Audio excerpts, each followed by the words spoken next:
Bonjour à toutes et à tous. Le webinaire va bientôt démarrer. Nous sommes 36 participants, très bien. Écoutez, bienvenue à ce webinaire, donc le webinaire dédié aux nouvelles méthodes de maintenance prédictive appliquées aux systèmes électroniques et batteries. Je suis Christophe Aigneret, responsable commercial au sein de Serma Technologies.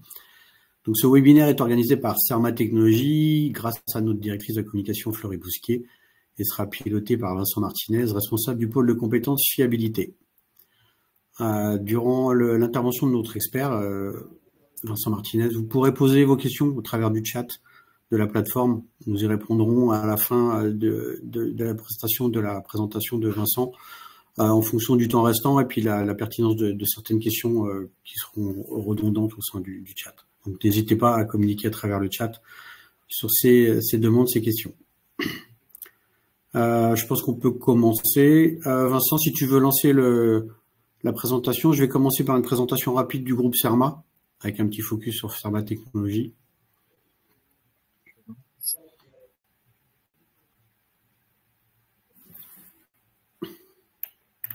Ça fonctionne?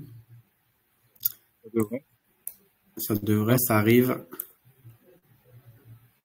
Très bien, bon voilà, très bien. Une redite de ce que j'ai dit tout à l'heure. Si tu peux lancer la présentation de Serma. Donc le groupe Serma est une société privée indépendante de conseil d'ingénierie et d'expertise dans le monde de l'électronique. Nos domaines d'activité vont du semi-conducteur à électronique embarquée. Notre mission principale au sein de Serma, c'est la sécurisation de vos produits, de la conception en passant par la production jusqu'au maintien en conditions opérationnelles. Serma est une plateforme unique en Europe qui permet de répondre aux besoins des industriels tout au long du cycle de vie de l'électronique. Nous sommes présents sur tous les marchés, comme vous pouvez le voir, et on a réalisé un chiffre d'affaires de 180 millions d'euros en 2023. Et il y a 1400 personnes dans le groupe. Serma a été créé en 91 à l'initiative de Serma Technologies. Et grâce à la fusion des laboratoires et le rachat de sociétés, on a défini 5 domaines d'activité stratégiques avec des services communs. Donc vous les voyez à travers le petit camembert en bas. La microélectronique, création d'ASIC et clonage de composants obsolètes, de production et d'assemblage en boîtier céramique et plastique.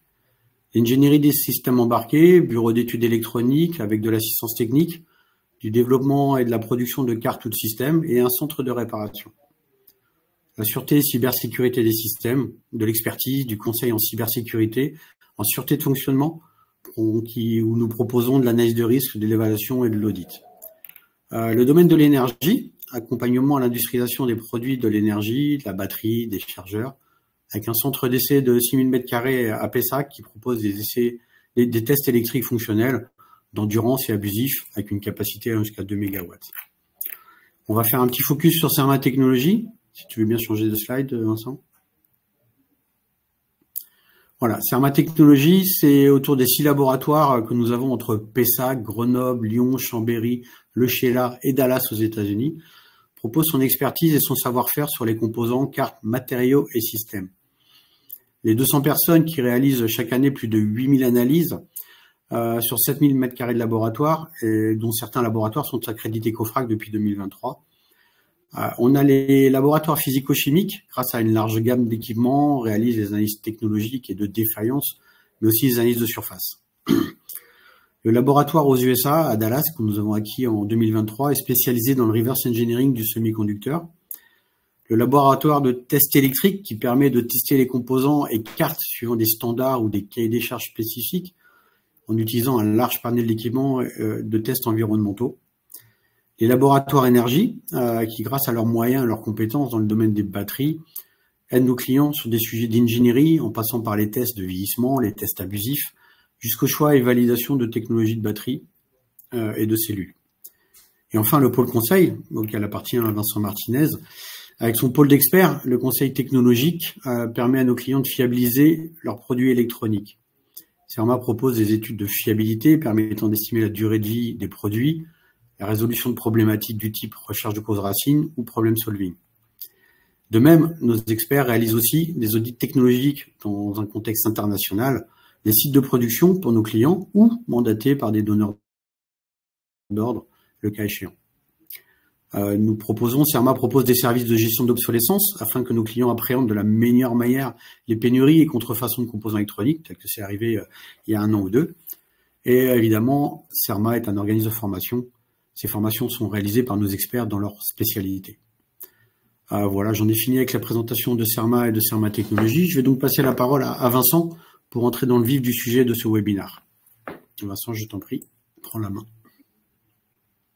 Merci Christophe pour l'introduction. Vous m'entendez bien? Christophe, tu me confirmes que je t'entends bien. Vous m'entendez? Je t'entends très bien. Super. Allons-y. Alors moi, je vais vous parler d'abord, je vais vous faire une mise en contexte des informations que je vais vous transmettre avec une petite introduction, fiabilité et maintenance prédictive. Et puis ensuite, dans un deuxième temps, je vais vous montrer, il y aura 2 grands blocs dans la présentation. Il y aura un bloc sur les méthodes traditionnelles d'estimation de la durée de vie et de ce qu'on appelle le reste à vivre, donc l'acronyme anglais pour Remaining Useful Life, avec 3 études de cas. Et puis dans un deuxième temps, un deuxième bloc, je vais vous parler de méthodes prédictives, donc d'estimation du reste à vivre en laboratoire et en exploitation. La différence, ça va être que là, on travaille sur chaque système, alors qu'en laboratoire, on travaillait sur quelques systèmes. Et donc, vous aurez donc 5 études de cas qui seront présentées. La première étude de cas, alors avant de passer à la première étude de cas, au niveau du contexte, les besoins de nos clients, ils sont multiples. Ça peut être de la surveillance de parcs d'équipements qui sont en utilisation, où il y a du stock, où il y a des rétrofits à faire, où il y a ce qu'on appelle des NORIA, donc des remplacements d'équipements. Ça peut être vraiment multisectoriel. Là, il y a une petite photo d'un exemple ferroviaire avec des boîtiers qui sont le long des voies, mais ça touche vraiment tout un tas de secteurs d'activité différents. Les questions qu'on se pose et les besoins, ça va être d'étendre la durée de vie hors des contrats de maintenance. Ça peut être d'estimer ponctuellement le reste à vivre sur des systèmes. Et ça peut être aussi d'estimer en temps réel le reste à vivre sur tous les systèmes. Ça fait partie des besoins qui nous sont remontés. Au niveau des données d'entrée qu'on a à disposition pour travailler, on peut avoir dans certains cas des dossiers complets. Quand les industriels ont conçu des produits, on a le dossier complet avec tous les détails. Et on peut parfois modifier ces designs. C'est des choses qui peuvent être possibles, mais c'est pas toujours le cas. On peut avoir des produits physiques avec des dossiers très limités. C'est notamment le cas quand c'est des équipements qui ont été conçus des fois il y a 30, 40, voire 50 ans. On peut avoir des dossiers papier vraiment très, très embryonnaires où on n'a que les fonctions principales et les entrées-sorties, par exemple, sur les différents systèmes. On peut avoir des enregistrements des défaillances sur le terrain. On peut avoir accès à du monitoring de signaux sur tous les systèmes, donc des données d'entrée très variables aussi, comme les besoins. Donc le but pour nous, ça va être d'adapter la stratégie en fonction donc des besoins et en fonction des données d'entrée, et pour limiter donc l'usage de la fameuse boule de cristal, puisque on se retrouve souvent sur le terrain, les équipes de maintenance notamment, avec des problématiques à résoudre et l'estimation donc du reste à vivre et de la stratégie de maintenance à déployer, elle n'est pas toujours simple, et l'image de la boule de cristal est relativement bonne par rapport à ces activités, au départ en tout cas. Au niveau donc des activités fiabilité et maintenance prédictive, ici j'ai choisi de vous présenter le cycle de vie de développement d'un produit pour repositionner un petit peu toutes ces activités. Donc on a des phases conception-production qui sont évidemment amont, on a des phases terrain, fonctionnement sur le terrain, et puis on a des phases quand il y a des incidents, donc des phases post-terrain. Ça, c'est donc le cycle de vie d'un produit. Les activités que je vais vous présenter se situent donc dans la partie conception-production et dans la partie fonctionnement terrain. Elles sont divisées en 2. En bleu, j'ai représenté tout ce qui concerne la maintenance prédictive. Donc on va avoir notamment les activités de l'acronyme ici veut dire Design for PHM. Donc le PHM, c'est du pronostic et de l'estimation de la gestion de l'état de santé des systèmes.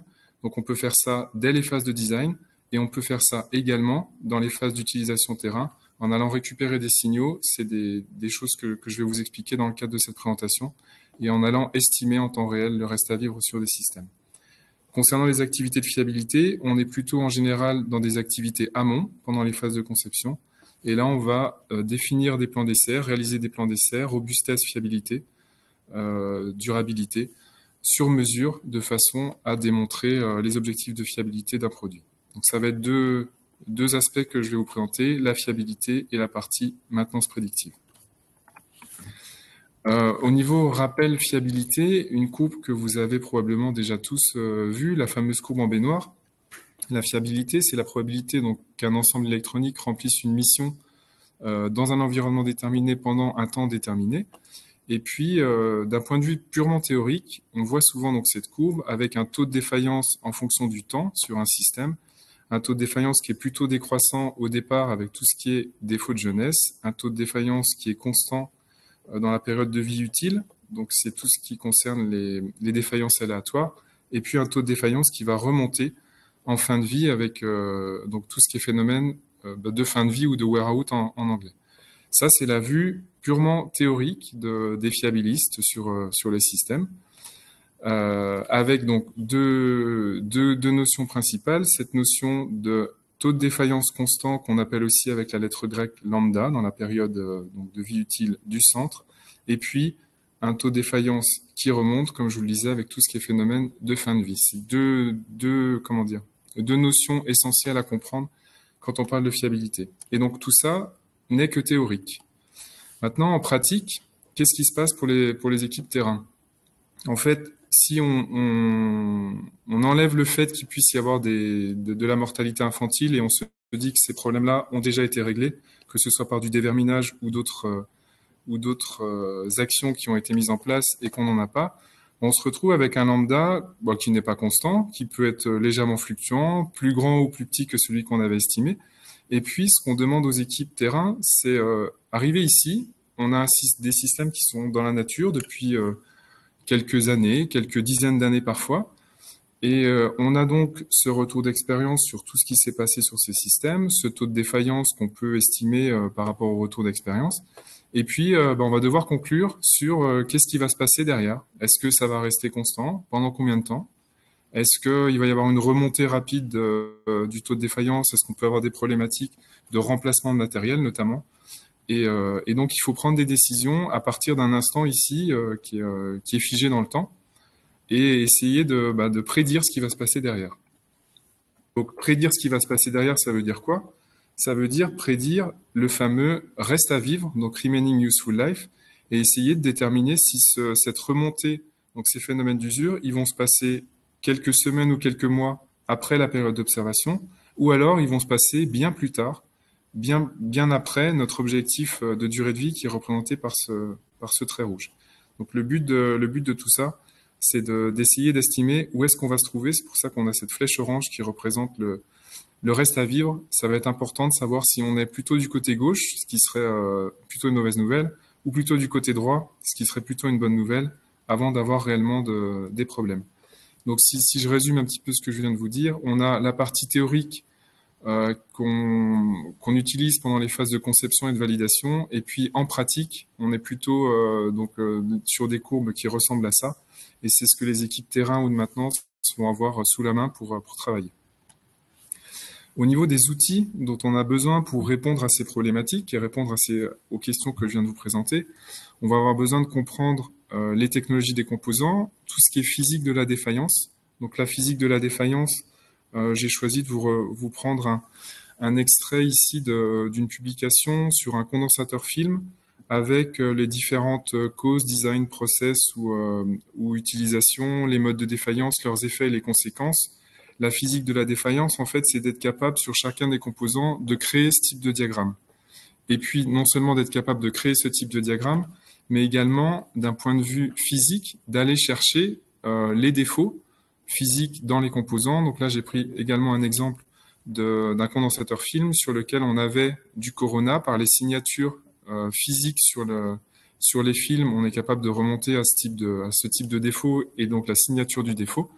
C'est des choses dont on a besoin pour réaliser ces études. On a aussi besoin donc de moyens d'inspection et de tests électriques. On a besoin de savoir analyser les données de fiabilité, tout ce qui est taux de défaillance, temps à la défaillance. On a besoin de connaître les lois d'accélération qui nous permettent donc de réaliser des essais accélérés.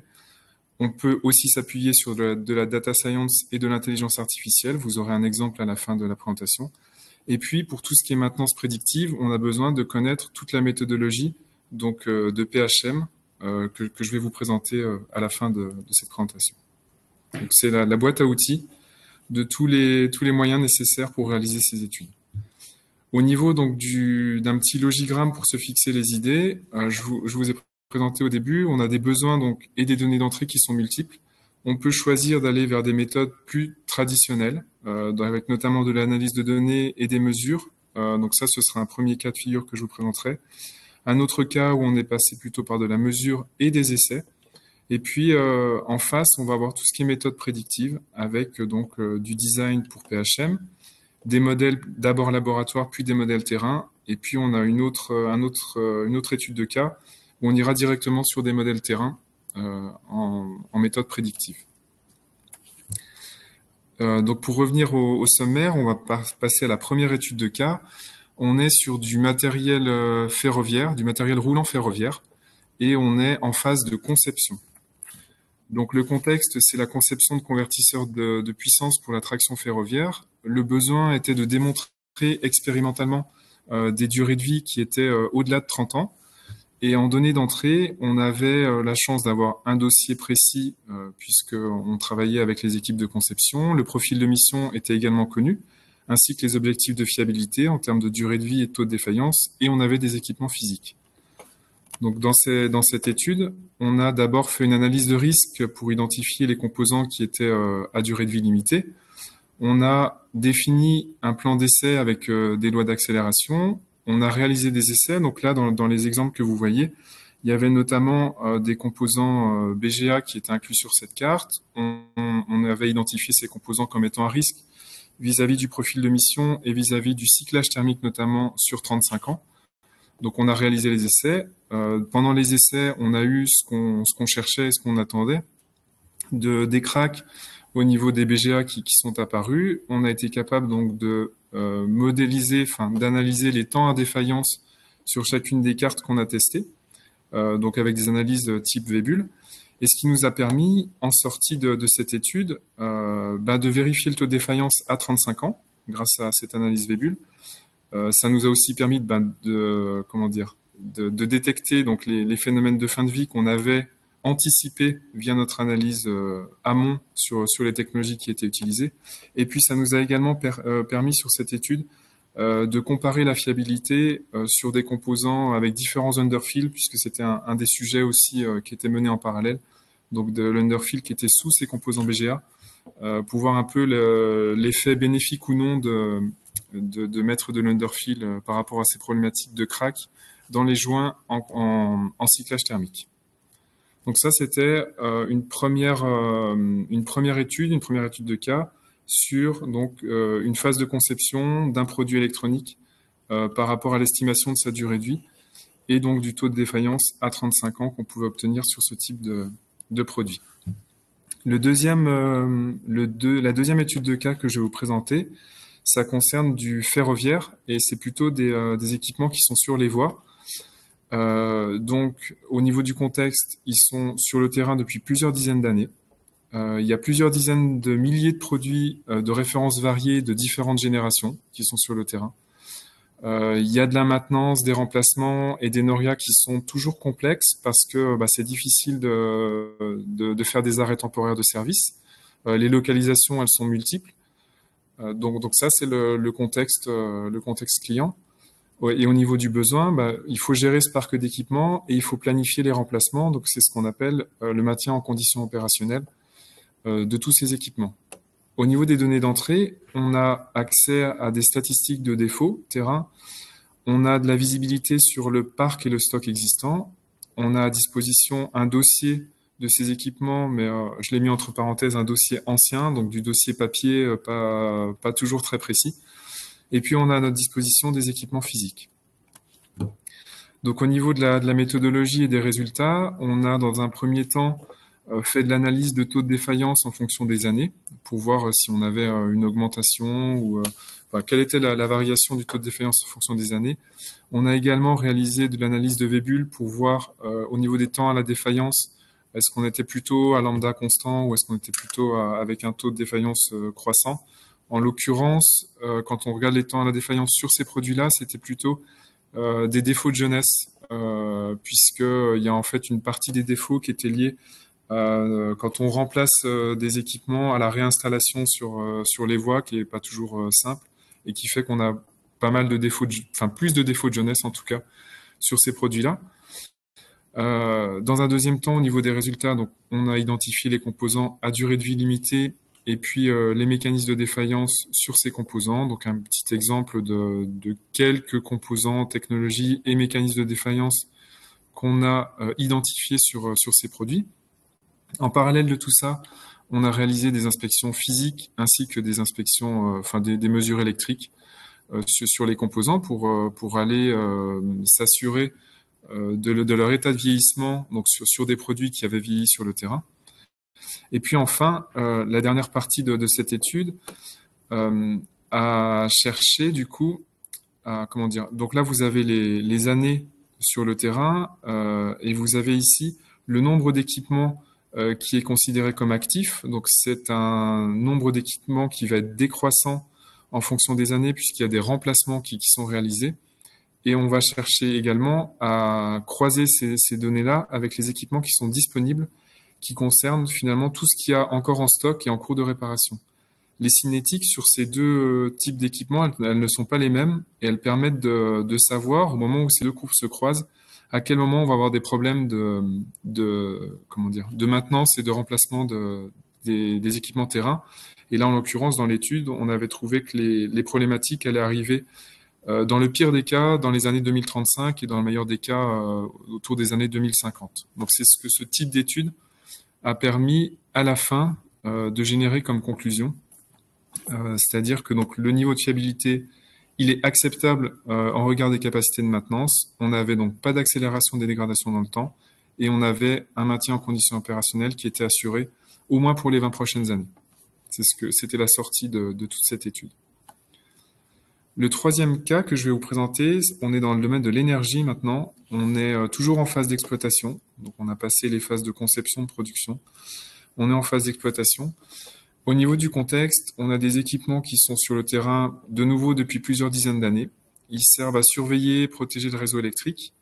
Il y a certaines des fonctions qui sont très peu sollicitées, notamment des relais d'alerte. Donc, ce qui fait que sur les cartes, c'est des composants qui vont rester en stand-by pendant parfois des dizaines d'années avant d'être sollicités. Il faut qu'ils fonctionnent quand on a besoin d'eux. Et puis les capacités de remplacement de notre client, elles sont limitées par rapport à ces équipements. Le besoin est toujours un petit peu le même, gérer ce parc d'équipements et planifier les remplacements. Au niveau des données d'entrée, on est plutôt sur du dossier ancien aussi, donc pas beaucoup de détails. Et on a sous la main des équipements physiques pour pouvoir travailler. Donc au niveau de cette étude pour ce cas précis, on a de nouveau identifié donc les composants à durée de vie limitée. On a réalisé des mesures et des inspections physiques sur des composants. La différence avec le cas précédent, c'est que cette fois-ci, on a aussi défini donc les risques principaux sur ces cartes et on a réalisé des essais accélérés de durée de vie sur des systèmes vieillis. Donc typiquement, ici, on avait des systèmes qui avaient déjà passé 15-20 ans sur le terrain.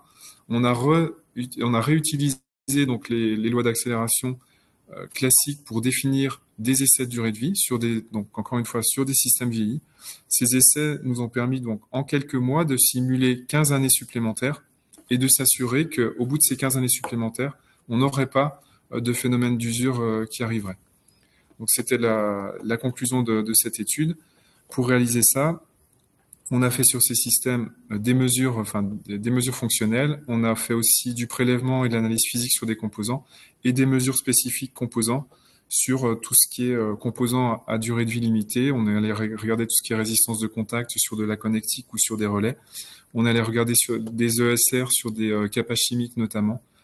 Tout ce qui nous paraissait être à risque pour s'assurer que même si fonctionnellement le système était OK, on avait en plus du fonctionnel la partie physique et la partie électrique ciblée composants qui nous permettent d'être robustes sur la conclusion qu'on va pouvoir apporter à l'étude. Voilà pour la partie traditionnelle. Donc là, on est resté sur de la fiabilité traditionnelle. La différence est qu'on l'a également appliqué à des systèmes vieillis. Donc c'est quand même une différence notoire par rapport à ce qu'on peut faire dans les phases de conception. Et ce qu'il fallait retenir, c'est qu'on était vraiment en ambiance laboratoire et sur quelques systèmes. Maintenant, on va passer donc aux méthodes prédictives qui vont nous permettre d'adresser les phases laboratoires, mais également les phases d'exploitation et surtout sur chaque système. Donc l'étude de cas numéro 4, avant de vous la présenter, une petite introduction sur ce qu'est vraiment la maintenance prédictive.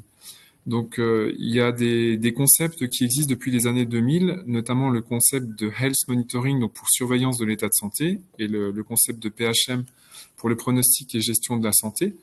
Le but de tout ça, c'est de changer la façon dont on fait la maintenance. Donc si vous prenez l'état de santé d'un système qui est ici en fonction du temps, et puis ici en pointillé, on a un état de santé du système qui nous permet d'avoir des opérations dans un domaine acceptable. C'est ce qui est représenté par la flèche bleue ici. On a différentes stratégies de maintenance. On peut faire du préventif. On sait que le système, il a vieilli. On a décidé, dès les phases de conception, que tous les 10 ans, on enlèverait les systèmes et puis on les remplacerait par des nouveaux systèmes.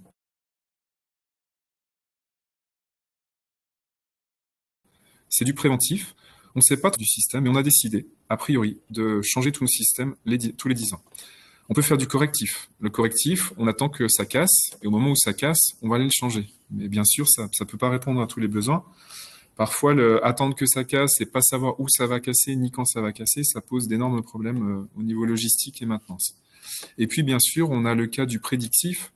Le prédictif, ça nous permet donc sur chaque système d'être capable de monitorer et de savoir à quel moment il va tomber en panne et du coup de déclencher la maintenance pile au moment où on en a besoin. Donc voilà un peu les trois grands types de maintenance et le prédictif par rapport au préventif et au correctif.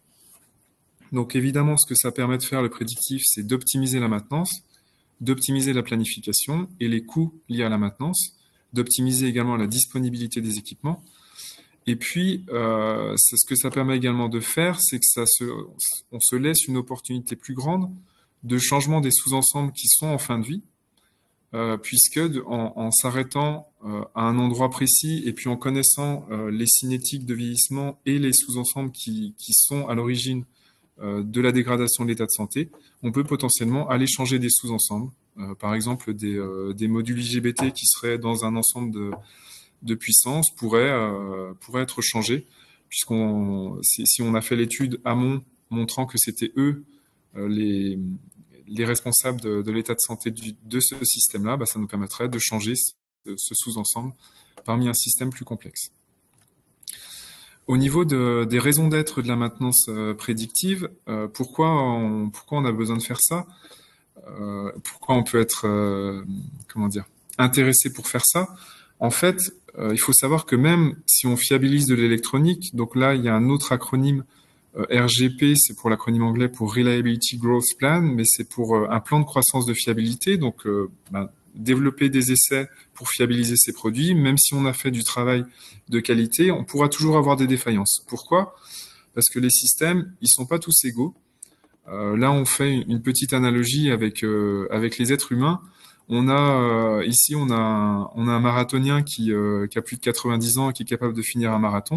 On a aussi des gens qui malheureusement font des attaques cardiaques beaucoup plus jeunes. Pourtant, on est tous humains, on a tous 2 bras, 2 jambes, mais on sait que génétiquement, il y a des différences. Et les systèmes, c'est exactement pareil. On peut pas considérer qu'ils sont tous égaux. Les lois d'accélération qu'on utilise pour définir les plans d'essai, elles sont généralistes. Et on sait qu'elles sont perfectibles et qu'on a une marge d'erreur par rapport à leur utilisation.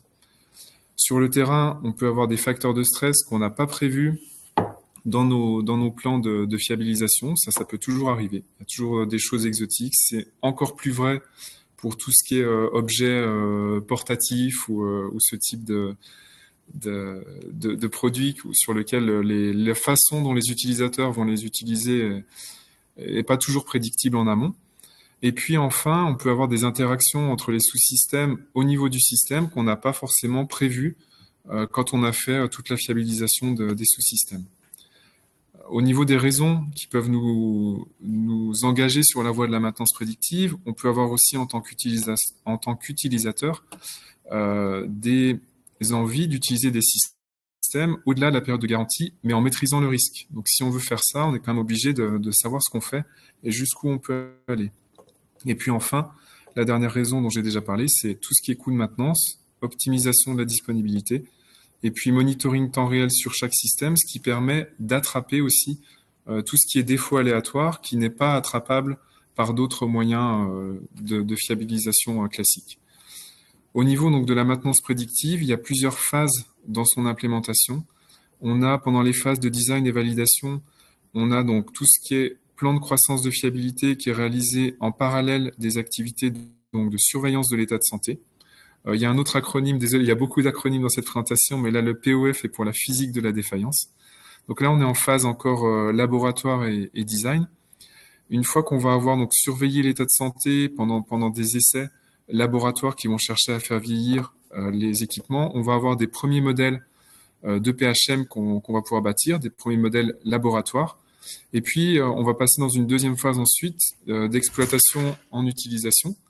On va donc passer dans cette phase de collecte des données, donc tout ce qu'on appelle big data, récupération de données temps réel sur un grand nombre de systèmes.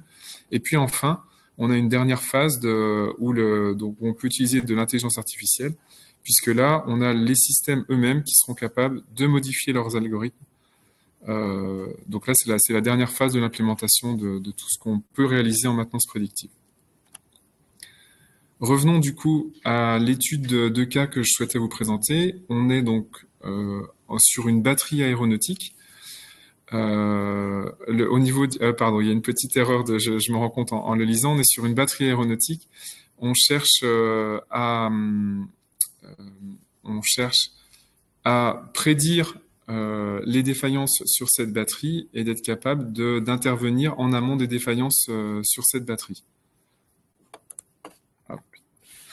Au niveau donc des étapes qu'on a suivies pour mener à bien cette étude, on a dans un premier temps besoin de bâtir ce qu'on appelle une FMMEA. Donc c'est l'équivalent d'une AMDEC en français, mais c'est une AMDEC qui inclut les mécanismes de défaillance. Donc on va sur notre système, donc là en l'occurrence sur cette batterie, décomposer la batterie en tous les sous-éléments de la batterie. Donc ici, malheureusement je ne peux pas vous montrer les résultats, les résultats de ce tableau, mais on va avoir donc dans une batterie tout ce qui est électrode positive, électrode négative, séparateur, collecteur de courant, tous les sous-ensembles de la batterie. Chacun d'eux, on va les classifier, on va mettre les mécanismes de défaillance sur ces sous-éléments de l'ensemble, les causes qui peuvent déclencher les mécanismes de défaillance, la probabilité d'occurrence de chacun de ces mécanismes de défaillance, les effets, de façon à être capable de classifier les mécanismes de défaillance dans un premier temps. On va bien sûr tenir en compte du profil de mission de cette batterie de façon à faire ce classement. Une fois qu'on a fait ça, on va définir ce qu'on appelle des signaux précurseurs. Donc les signaux précurseurs, ils peuvent être électriques, physiques ou autres, et ils vont pouvoir être la signature de mécanismes de défaillance cible qu'on aura choisi. En plus de ça, on peut inclure dans les designs ce qu'on appelle des canaries. Donc les canaries, je vous ai présenté un exemple ici sur de l'électronique. L'image du canari, en fait, c'est simplement que dans les mines de charbon, dans le passé, on utilisait des canaris puisqu'ils sont beaucoup plus sensibles que les êtres humains au taux d'oxygène. Et quand le canari dans la mine tombait, les mineurs qui étaient de l'autre côté devaient sortir de la mine rapidement pour ne pas tomber eux aussi par manque d'oxygène. Donc c'est l'image de ce canari. Et donc dans la partie électronique, cette image-là peut être représentée donc sous cette forme-là. Le canari serait un composant ici où on voit un joint de brasure qui est beaucoup plus faible qu'un composant classique. Et le but du jeu est d'inclure dans les systèmes des parties volontairement faibles et les monitorer, bien sûr, de façon à être capable de savoir quand cette partie-là du système faible tombe, d'arrêter le fonctionnement du produit et de déclencher les maintenances. Ça, c'est un exemple électronique. Il y a tout un tas d'autres exemples de canaries dans d'autres domaines d'application. Je reviens sur donc les précurseurs.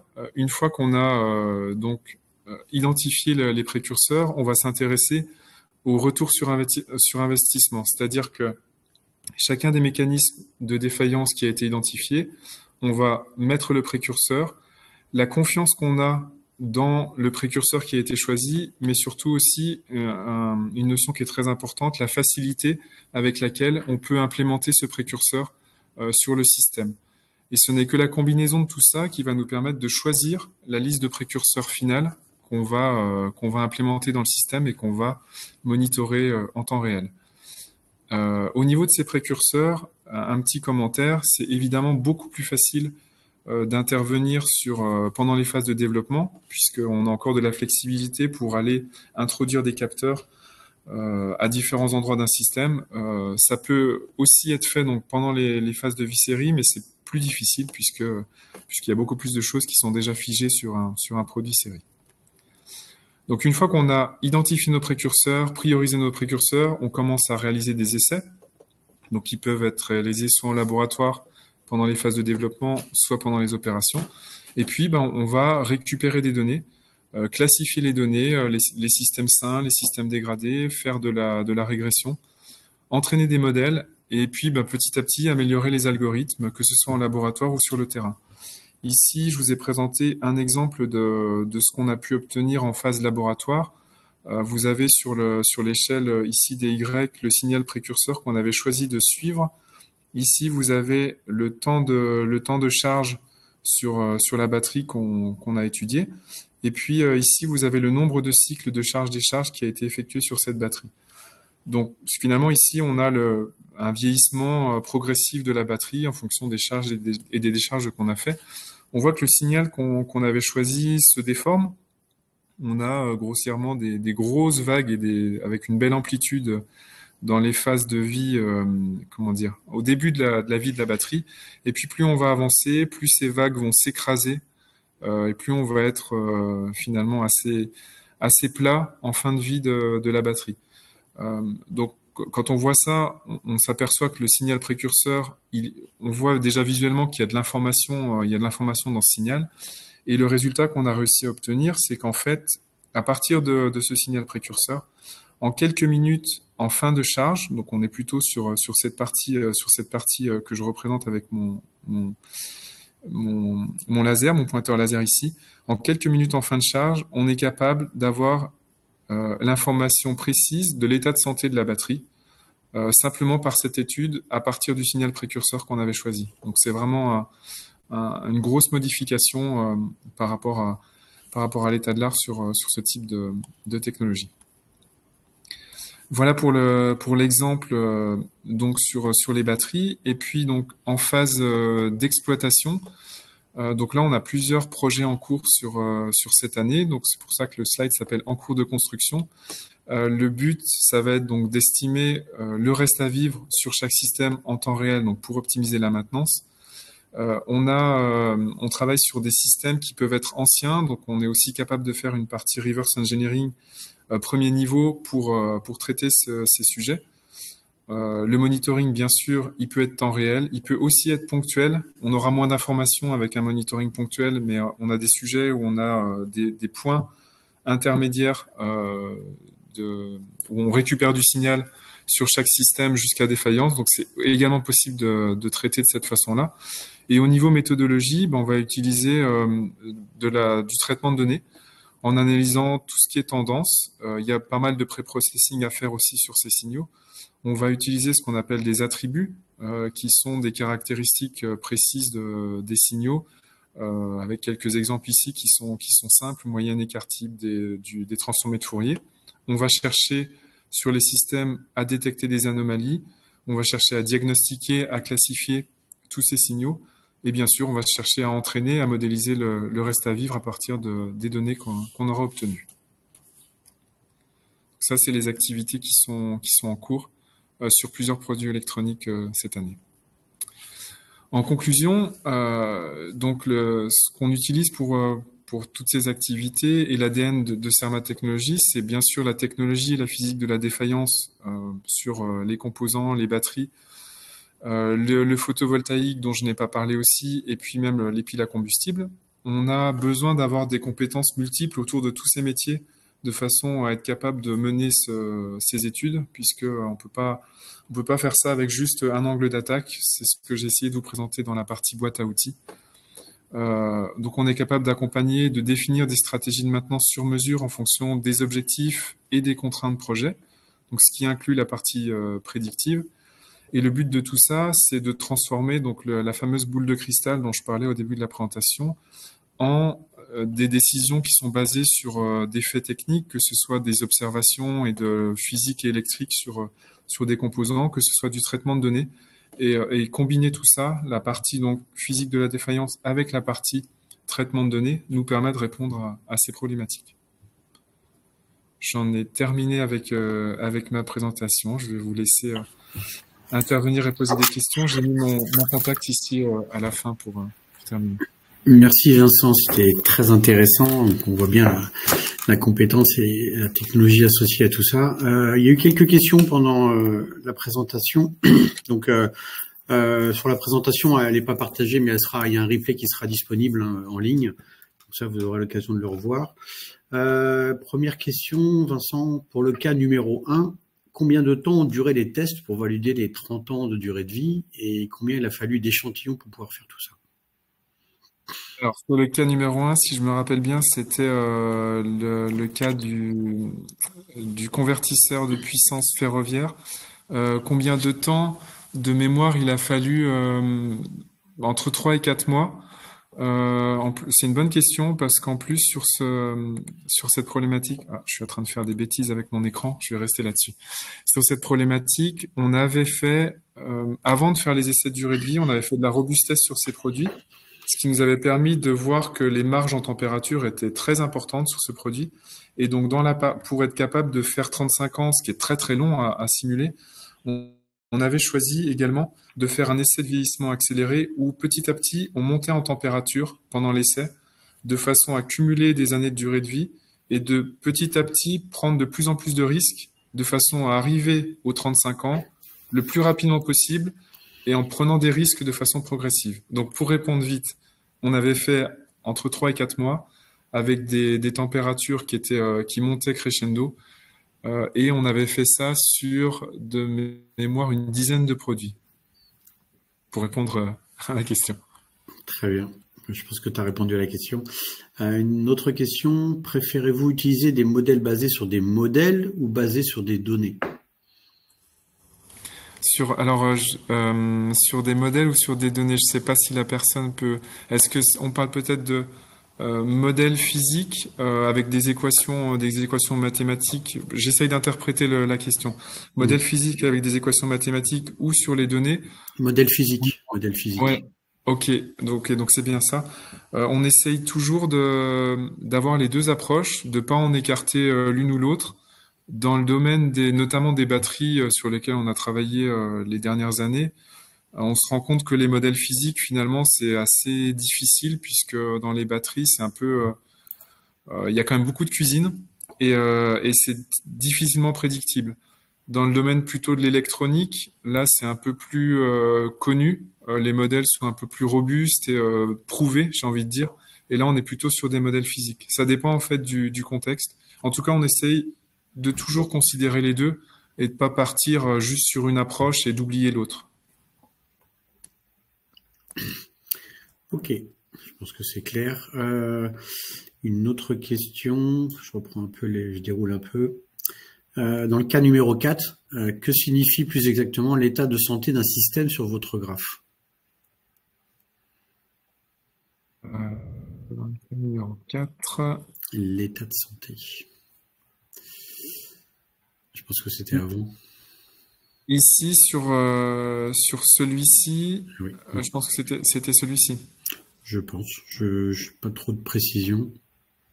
Sur cet exemple-là, c'était simplement la capacité de la batterie. C'était ça son état de santé. Parce que dans les essais de laboratoire, on a eu donc du vieillissement graduel, donc de la perte de capacité de la batterie. Donc dans cet exemple-là, c'est simplement la capacité. Il peut y avoir d'autres... dans cet exemple-là, c'est la capacité. D'accord. Ok. Une question sur quelle unité utiliser pour la prédiction du reste à vivre des batteries, des cycles ou du temps? Ça va dépendre de ce qu'on cherche à. Dans les batteries, il y a deux types de mécanismes et deux types de vieillissement. Il y a la partie calendaire. Calendaire, donc c'est du vieillissement en température et là ce sera plutôt du temps. Dans la partie endurance plutôt, là on va utiliser du cycle. Donc les deux peuvent être utilisés. Ok. Une autre question concernant, alors pourriez-vous expliciter assez rapidement comment vous arrivez à avoir une image de l'état de santé SOH de la batterie à partir de votre signal précurseur? Là c'est de la modélisation et de l'entraînement à partir des données qu'on a obtenues. Donc je pourrais pas rentrer dans beaucoup plus de détails Oui, aujourd'hui. ça sera un peu plus compliqué, quoi. Peut-être Oui. te contacter directement Oui, pour tout à aller fait. un peu plus loin. N'hésitez pas. Après, vous avez l'email de Vincent pour le contacter d'une manière un peu particulière sur des sujets voilà très spécifiques, ce qu'on n'abordera pas dans ce webinaire, mais voilà, n'hésitez pas en tout cas. J'ai une autre question concernant comment abordez-vous les multidéfaillances dont les causes peuvent être différentes? Alors, j'essaye de raccrocher par rapport à la présentation. Oui. Multidéfaillance. Ben, pour moi, la façon dont je le vois, c'est que justement, être capable d'avoir du monitoring sur des signaux, donc pas via du health monitoring et du PHM, nous permet, c'est aussi l'une des raisons pour lesquelles il faut utiliser ces types de techniques, puisque quand on fait de la fiabilité traditionnelle, on va faire un essai en cyclage, on va faire un essai en température, un essai en température humidité, peu importe, on va cibler un type de mécanisme. Sur le terrain, on a toutes ces contraintes qui se mélangent. Et effectivement, on peut avoir des contraintes combinées, des mécanismes qui ont besoin de ces contraintes combinées. La seule façon qu'on a de pouvoir attraper ces contraintes-là, c'est de monitorer des signaux temps réel sur les systèmes et après de travailler à partir des données terrain et des signaux récoltés. Et puis, ce qu'il faut savoir, c'est que les modèles sont, il y a un modèle labo qui peut être créé. C'est comment dire, c'est du travail constant. Je vais revenir sur le graphe qui est ici entre la partie modèle laboratoire PHM ici en design et validation et la partie big data, pour moi, c'est dans cette transition-là qu'on va pouvoir accrocher des phénomènes qui peuvent être combinés et liés à plusieurs contraintes.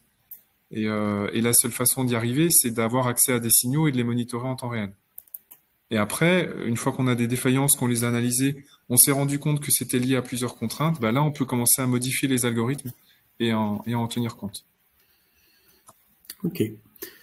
Merci Vincent. Il y a une question concernant le logiciel qu'on utilise pour les analyses Weibull. Oui. Quel logiciel on utilise? Là, il y en a plusieurs. Chez nous, on utilise, on utilise Jump en règle générale, mais il y en a plein d'autres qui fonctionnent très bien. C'est de l'analyse classique Weibull. Donc, il y a plusieurs logiciels qui existent. Il y a toutes les suites d'Aurelia Soft. Voilà, il y a plein. Il y en a plein, quoi. Ouais. Une question sur les batteries toujours. Les données des batteries à vieillissement accéléré sont-elles fiables comme celles du vieillissement naturel? Vieillissement accéléré sont-elles fiables comme celles du vieillissement naturel? C'est-à-dire, est-ce que les essais, en gros, si je reformule, est-ce que les essais accélérés sont représentatifs du Je pense, oui. vieillissement? Je pense que c'est le fond de la question. Ouais. Euh, pas simple comme question Non, c'est à pas simple. répondre. Celle-ci, j'ai quand même plus d'expérience sur l'électronique avec beaucoup de retours d'expérience. Dans le domaine des batteries, les essais je saurais pas répondre On a peut-être des gens qui sont compétents, enfin plus compétents dans les batteries chez nous, avec des... qui pourront répondre. Ouais, tout à fait, tout à fait. N'hésitez pas à renvoyer cette question à Vincent qui le transférera aux bonnes personnes, puisqu'on a quand même un gros pôle batterie qui est là et qui a d'énormes compétences dans ce pôle-là, que ce soit chez Serma Technologies, Serma Énergie. Voilà, on pourra peut-être pas répondre directement à ces questions-là, mais au moins indirectement, on pourra faire le suivi, quoi. Ouais, tout à fait. J'ai pas d'autres questions. Ah si, j'en ai une concernant. Alors, observez-vous une évolution corrélation cohérente entre le SOH réel de la batterie et celui que vous estimez? Toujours de la batterie. Vincent. Entre le SOH réel, c'est que vous estimez. Aujourd'hui, sur l'étude que je vous ai présentée, on a fait toute la partie laboratoire et modèle laboratoire. On n'a pas encore fait la partie exploitation finalement. Donc la réponse, on l'a pas encore sur la partie réelle par rapport à notre modèle. C'est cette phase-là qui va nous permettre de répondre à cette question. Je pense qu'on a fait le tour des questions. Il y en a d'autres, mais voilà. Après, n'hésitez pas. Voilà, je pense qu'il y a plus de questions sur lesquelles, voilà, Vincent pourrait répondre d'une manière durant ce webinaire. Je pense qu'on a fait le tour. N'hésitez pas à communiquer à travers l'email de Vincent. Si tu peux remettre ton email peut-être à l'écran, Vincent, avec tes multi-fenêtres, voilà. Juste ton email. T'as coupé ton micro. Voilà. Oui, tout à fait. Je suis en train de me battre avec les multi-fenêtres. Oui, je vois ça. Je vais revenir dessus. Hop. J'ai coupé mon micro, vous m'entendez toujours? Non, on t'entend. Voilà. Ok, ça marche. Voilà, donc mon contact est ici. N'hésitez pas si vous souhaitez discuter plus en détail par rapport à certaines questions qui ont été posées ou par rapport à d'autres sujets.